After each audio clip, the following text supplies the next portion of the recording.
Je m'appelle Fabrice, j'ai 40 ans, donc je suis cadre bancaire et en fait je suis diabétique et on m'a diagnostiqué en fait cette maladie depuis désormais 3 ans. Le protocole d'essai dans lequel je suis consiste à tester un nouveau médicament qui est nouveau en fait surtout par son mode d'administration et par sa cadence d'administration puisque c'est une molécule que je prends une fois par semaine, donc qui est à diffusion régulée dans le temps, ce qui évite en fait d'avoir un traitement à s'administrer quotidiennement. Et donc en plus d'un traitement de fond classique pour le diabète.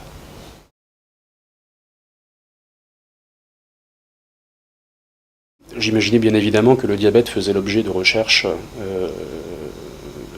cliniques, mais de là à être moi concerné pour rentrer dans une population qui pourrait tester des médicaments avant qu'ils ne soient mis sur le marché, ça me paraissait pas envisageable.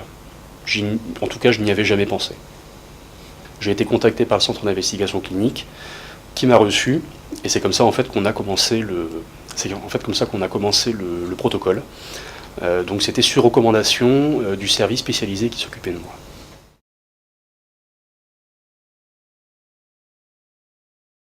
La première question était de savoir quels étaient éventuellement les risques qui étaient liés à cette étude, mais aussi très rapidement quels seraient les bénéfices et qu'est-ce que ça pourrait apporter en plus par rapport à mon traitement de tous les jours.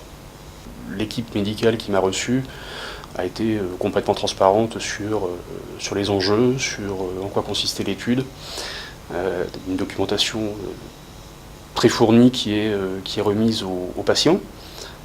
Donc on prend la décision en connaissance de cause. Pendant quelques temps, il y a pu y avoir quelques craintes, mais tout s'est très vite dissipé par la suite.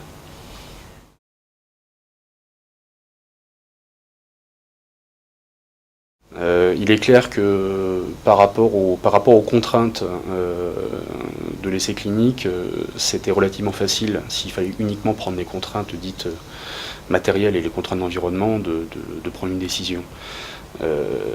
Maintenant, si l'essai clinique avait impliqué une présence beaucoup plus accrue à l'hôpital, des immobilisations pendant une demi-journée ou une journée entière, avec un traitement pas forcément facile à suivre, ça aurait été plus compliqué, surtout eu égard aux contraintes professionnelles.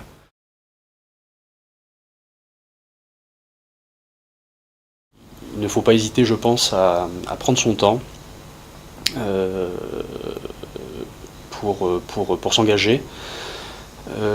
Et aussi et surtout, je pense, ne pas s'arrêter à des idées reçues sur une éventuelle dangerosité d'une étude clinique, puisqu'il faut quand même avoir en tête que ces essais sont encadrés par des professionnels, qu'a priori ces professionnels connaissent très bien leur métier, que ces essais sont aussi quelquefois l'occasion d'avoir accès à un traitement un petit peu en avance par rapport aux autres. Donc sans être alarmiste, ça peut aussi permettre de gagner de la vie. Et puis c'est aussi une démarche personnelle, mais qui peut avoir des répercussions au niveau collectif. Donc savoir que lorsqu'on s'engage dans ce type de choses, c'est aussi pour les autres, parce que ça pourra permettre à d'autres malades de pouvoir bénéficier dans quelques années de ces traitements qu'on est en train de tester.